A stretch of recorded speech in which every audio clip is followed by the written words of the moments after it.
It was December 31st, 1972, New Year's Eve. A cargo plane lifted off from San Juan, Puerto Rico, into the dark. It was carrying relief supplies for Nicaragua, a country that had just lost more than 10,000 people to an earthquake. Most people spent that night celebrating. One man spent it loading a plane. He didn't trust that the aid would reach the people who needed it without him there. For everyone around him, it seemed unnecessary. For Roberto Clemente, it was simply what needed to be done. The plane went down shortly after takeoff. There were no survivors.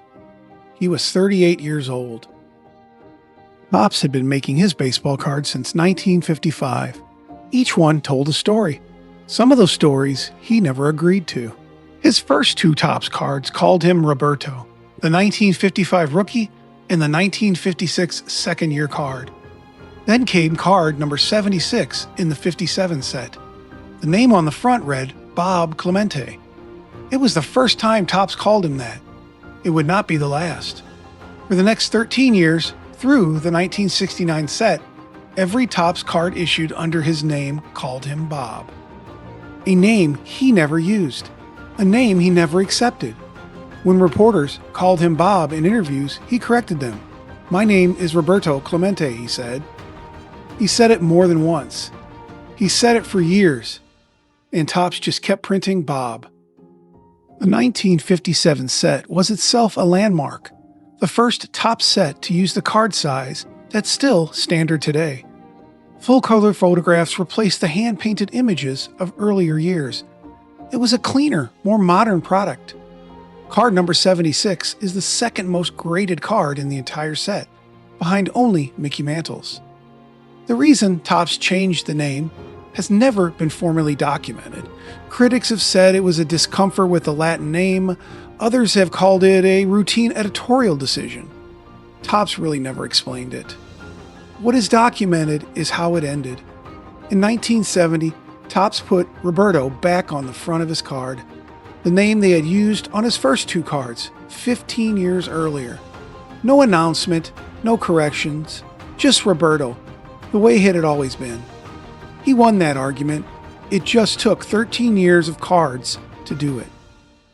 2 years into the Bob Clemente era, Topps made a small design change that would turn one card into something unusual. In 1959, Topps brought back the facsimile autograph, a printed version of the player's signature on the card front. Card number 478 has one. The printed name on the card reads Bob Clemente. The autograph reads Roberto. Topps printed the name he never used.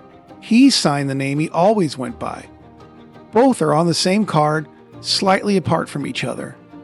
Whether this was a deliberate statement or simply how he signed his name is something only Roberto knew. By 1967, Topps brought the facsimile autograph back again. This time, the printed name said Bob. The signature said Rob. The first three letters of Roberto. Whether Topps abbreviated his own signature or created an entirely new one, nobody has ever explained. Of the 12 players Topps selected for one of its most unusual test issues in 1968, Roberto Clemente was listed first. Working with a printing company called Exograph, Topps produced 12 cards with a thin layer of ribbed plastic over a color photograph. When you tilted the card, the player appeared to separate from the background, standing out three-dimensionally. Each card came in a 2-pack for 5 cents, with a small paper easel so you could stand upright on a shelf. Distribution was almost non-existent. A few boxes may have reached stores in Brooklyn. Nearly every surviving copy traces back to someone who worked for Topps or Exograph. The backs of the copies even were stamped on some of them, not for public circulation or resale. However, the card still called him Bob. By January of 1973, Topps had already printed their cards. Card number 50 was Roberto Clemente, a side-on action shot, bat raised, waiting on a pitch at spring training the previous April.